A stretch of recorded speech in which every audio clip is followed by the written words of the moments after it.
अध्याय 1 श्लोक नंबर 10।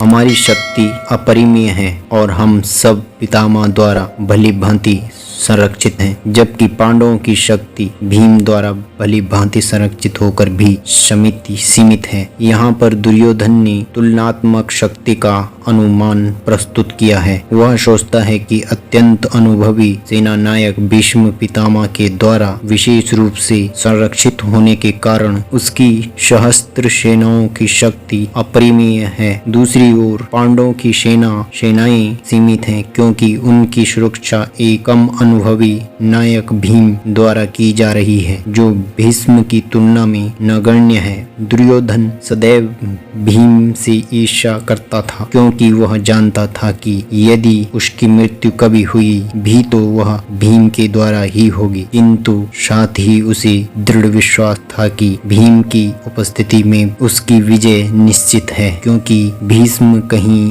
अधिक उत्कृष्ट सेनापति हैं। वह युद्ध में विजय होगा, यह उसका दृढ़ निश्चय था। श्लोक नंबर 11। अतः सैन्य व्यूह में अपने अपने मोर्चे पर खड़े रहकर आप सभी भीष्म पितामह को पूरी सहायता दें। तात्पर्य: भीष्म पितामह के शौर्य की प्रशंसा करने के बाद दुर्योधन ने सोचा कि कहीं अन्य योद्धा यह न समझ लें कि उन्हें कम महत्व दिया जा रहा है। अतः दुर्योधन ने अपने सहज कूटनीतिक ढंग से स्थिति संभालने के उद्देश्य से उपयुक्त शब्द कहे। उसने बलपूर्वक कहा कि भीष्मदेव निसंदेह महानतम योद्धा हैं, किंतु अब वे वृद्ध हो चुके हैं। अतः प्रत्येक सैनिक को चाहिए कि चारों ओर से उनकी सुरक्षा का विशेष ध्यान रखें। हो सकता है कि वे किसी एक दिशा में युद्ध करने में लग जाएं और शत्रु इस व्यवस्था का लाभ उठा लें। अतः यह आवश्यक है कि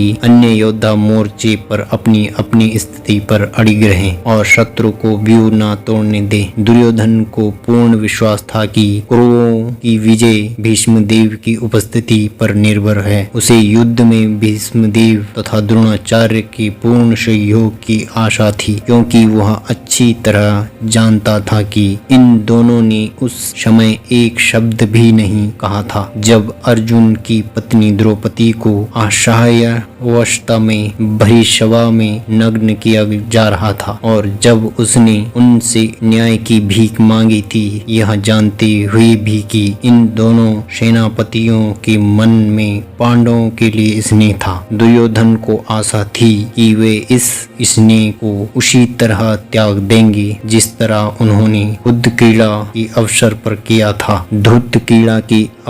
किया था।